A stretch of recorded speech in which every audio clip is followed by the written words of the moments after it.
নমস্কার বন্ধুরা, কেমন আছেন সবাই? বিনাজিনা চ্যানেলে আপনাদের সবাইকে স্বাগত জানাই। তো চলে এসেছি আবারও একটা নতুন ভিডিও নিয়ে। তো আজকের ভিডিওটা হবে হালকা পাতলা তরকারি রান্না করেছি, সেটাই আজকে শেয়ার করব। এই দেখুন, আমি আমার বাপের বাড়ি এটা। তো আলু লাগিয়েছিল, আলুতে ইঁদুর লেগেছে, কত আলু নষ্ট করে দিয়েছে।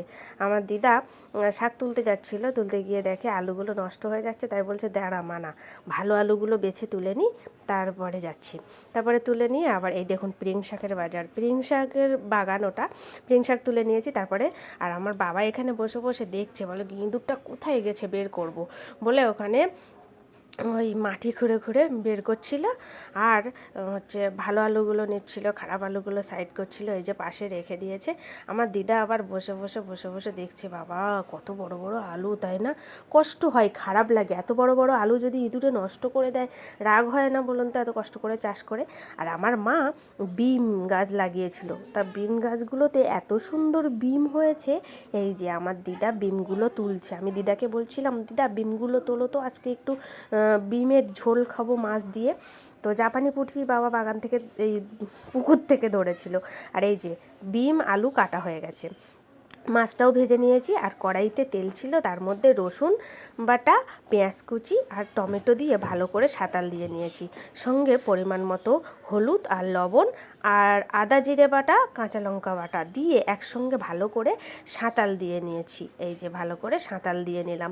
কড়াইটার রং দেখেছেন কত সুন্দর কালার হয়ে গেছে, কালো। আসলে কি বলুন তো, নাড়ার জালে রান্না করলে না কড়াইগুলো এত পুড়ে যায়, আর আমি বিশেষ করে আমি সামলাতে পারি না, পুড়িয়ে ফেলি। তো যাই হোক, মশলাটা আমি আগে ভেজে সাঁতাল দিয়ে তুলে নিয়েছি, কারণ আলু বিম এগুলো সিদ্ধ হবে না, যেহেতু টমেটো দেওয়া আছে টক, তাই জন্য।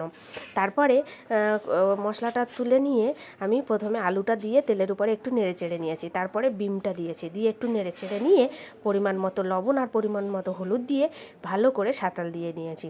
তারপরে জল দিয়ে দিয়েছি, জল দিয়ে একটা গামলা দিয়ে ঢেকে রেখেছিলাম। ঢেকে দিয়ে ঠিক টকবক করে ফুটছিল, সেই সময় সেই ভেজে রাখা মশলাটা আমি ওর মধ্যে দিয়ে দিয়েছি। এই ভেজে রাখা মশলাটা দিয়ে কিছু সময় নেড়ে একটু ঢাকিয়ে রেখেছিলাম, টকবক করে ফুটছিল, ঠিক সেই সময় এই দেখুন আমি এই মাছগুলো এর মধ্যে দিয়ে দেবো। আর এগুলো হলো জাপানি পুঁটি। জাপানি পুঁটিগুলো সাইজ ছিল বেশ বড় বড়, 700-800 ওজনের একটা একটা। আর আমি খুব জাপানি পুঁটি ভালোবাসি। তো যাই হোক, এই জাপানি পুঁটি ভেজে রেখেছিলাম, সেটা এক এক করে এর মধ্যে দিয়ে দিচ্ছি। এবারে একটু সময় ফুটবে, তারপরে নাবিয়ে নেবো, গরম গরম ভাতের সঙ্গে খাবো। তো কেমন লাগলো ছোট্ট ভিডিওটি অবশ্যই জানাবেন কিন্তু।